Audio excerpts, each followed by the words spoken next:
Bapak dan Ibu, saudara dan saudari yang diberkati oleh Tuhan, kita akan membaca dan merenungkan kebenaran firman Tuhan.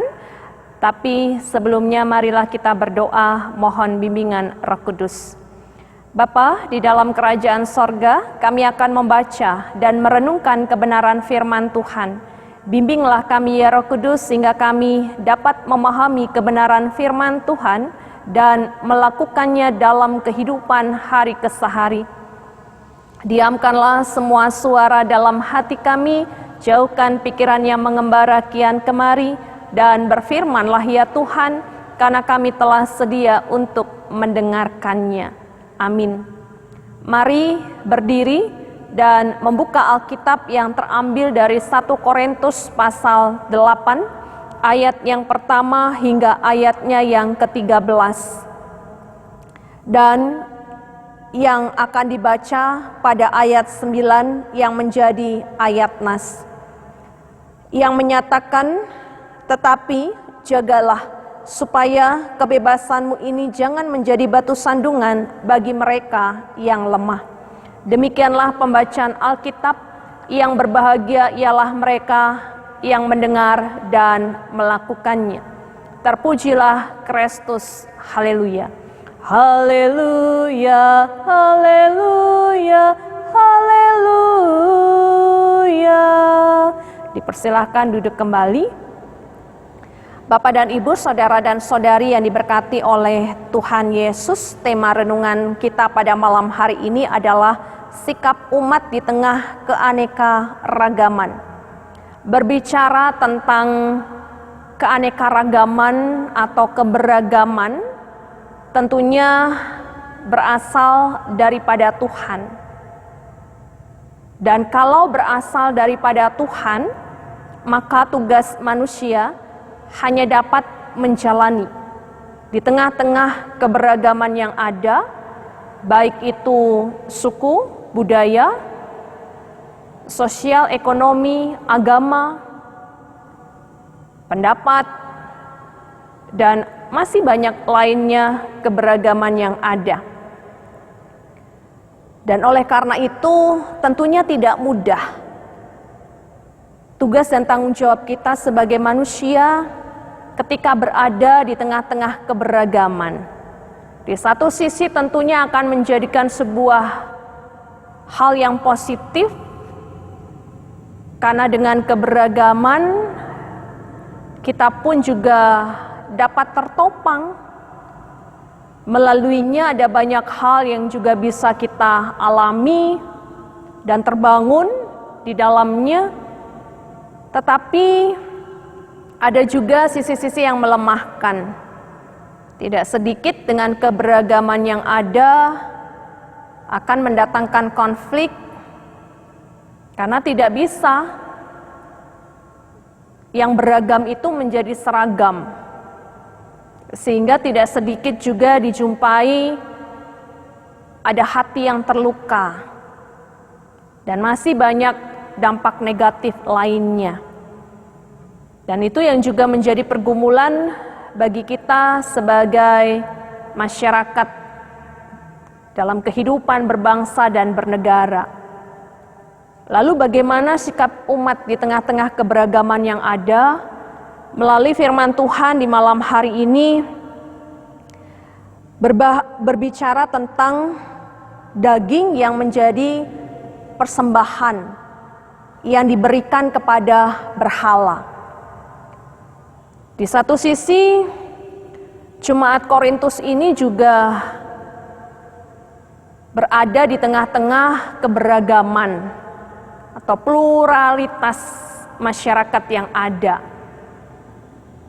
Dengan pengaruh dari berbagai macam suku budaya, bahkan ini juga masuk di dalam agama dan kehidupan latar belakang beriman mereka pun berasal dari penyembahan dewa-dewa. Oleh karenanya ada golongan orang-orang atau Jemaat Korintus yang sudah memiliki kekuatan rohani dan pengetahuan tentang bagaimana menyikapi kehidupan beriman mereka, tetapi di satu sisi ada juga mereka yang masih baru tumbuh dan berkembang kehidupan rohaninya, sehingga masih memerlukan arahan-arahan seperti apa mereka harus melakukan kebiasaan hidup sebagai orang beriman. Mengenai daging persembahan yang diberikan kepada berhala, di sana dikatakan bahwa bagi golongan yang kuat akan rohaninya, mereka memiliki pengetahuan bahwa dalam hal berhala, mereka bukanlah orang-orang yang bodoh, karena semua berhala tidak berarti apa-apa. Bahkan mereka juga mengambil bagian untuk duduk makan di dalam kuil berhala. Karena dengan demikian, bagi mereka tidak akan membuat mereka melakukan penyembahan kepada berhala. Namun, Paulus mengkritisi apa yang menjadi pengetahuan dari golongan jemaat Korintus yang memiliki rohani yang kuat ini, karena pengetahuan yang demikian menurut Paulus adalah membuat orang menjadi sombong. Karena mereka mengabaikan akan kasih yang seharusnya mereka nyatakan di tengah-tengah keberagaman. Oleh karena itu, Rasul Paulus mengatakan bahwa tentang hal makan daging persembahan berhala kita tahu, tidak ada berhala di dunia dan tidak ada Allah lain daripada Allah yang esa. Sebab sungguh pun ada apa yang disebut Allah, baik di sorga maupun di bumi, dan memang benar ada banyak Allah dan banyak Tuhan yang demikian, namun bagi kita hanya ada satu Allah saja, yaitu Bapa yang daripadanya berasal segala sesuatu dan yang untuk Dia kita hidup. Dan satu Tuhan saja, yaitu Yesus Kristus, yang olehnya segala sesuatu telah dijadikan dan yang karena Dia kita hidup.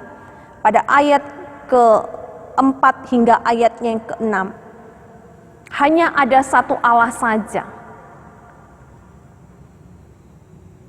Artinya mereka dituntut untuk melakukan pengabdian kepada Tuhan.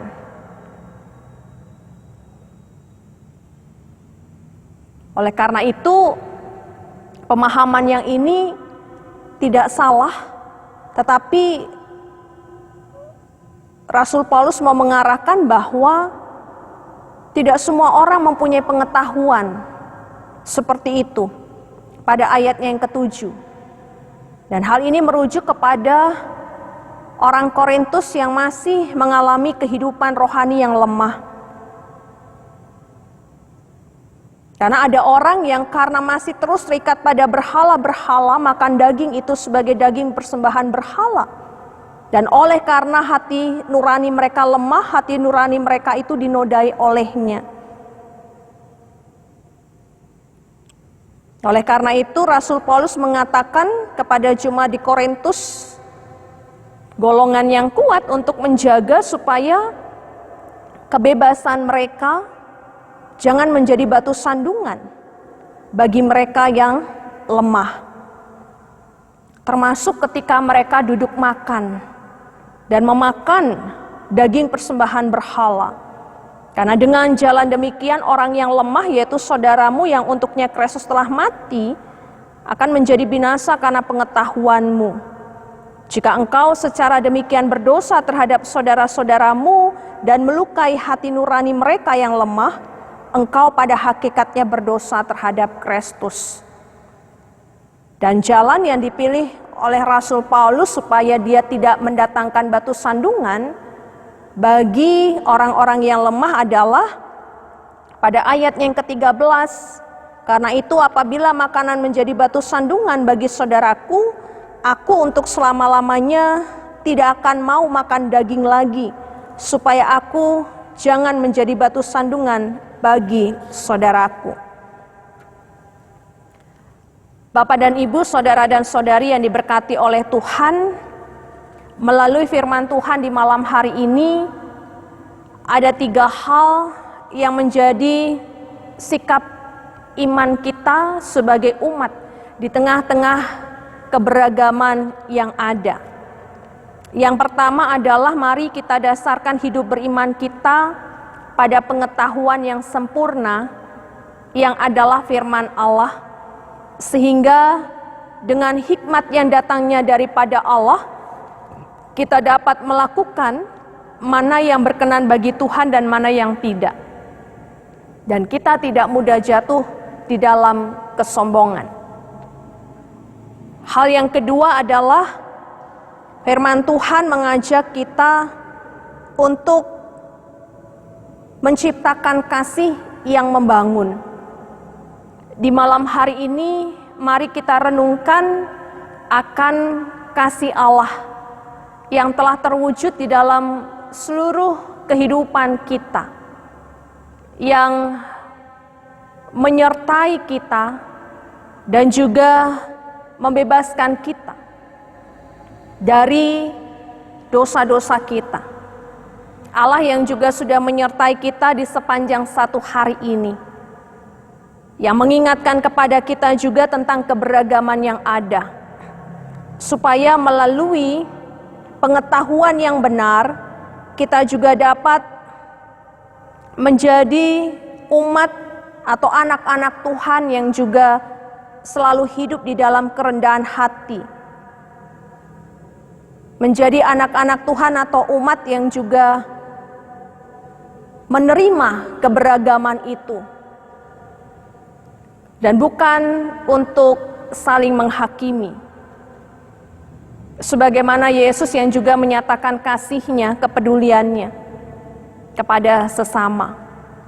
Dan hal yang ketiga adalah jagalah kebebasanmu, jangan menjadi batu sandungan bagi mereka yang lemah. Kebebasan yang kita miliki karena pengampunan dosa yang telah Allah nyatakan di dalam Kristus, kiranya tidak kita salah gunakan sebagai orang-orang yang sudah dimerdekakan, agar kita tidak menjadi batu sandungan atau melukai hati nurani orang-orang yang seharusnya kita topang dalam kehidupan di tengah-tengah keberagaman. Contohnya adalah ketika mungkin kita mempunyai kebiasaan untuk merokok, sementara ada orang-orang yang tidak merokok, ya biarlah kita juga dapat melakukan sikap hidup sebagai orang yang menghormati orang lain, tidak memaksakan apa yang menjadi kehendak diri kita, sehingga mereka yang tidak merokok karena memang sudah meninggalkan kebiasaan itu dan melakukan pertobatan, tidak kembali lagi hidup dalam kebiasaan yang lama. Atau mungkin bagi kita yang mempunyai kebiasaan untuk minum anggur, dan itu bagi kita mungkin ada yang menyehatkan, tetapi merupakan kebiasaan yang mungkin juga membawa kita kepada kemabukan. Janganlah kita memaksakan kehendak atau duduk di kumpulan orang-orang yang tidak melakukan akan hal itu. Karena bisa jadi bagi mereka yang lemah hati nuraninya, mereka akan terikut kembali untuk melakukan hal itu. Dan firman mengatakan bahwa jika kita melakukan hal yang demikian, maka hal itu akan mendatangkan dosa.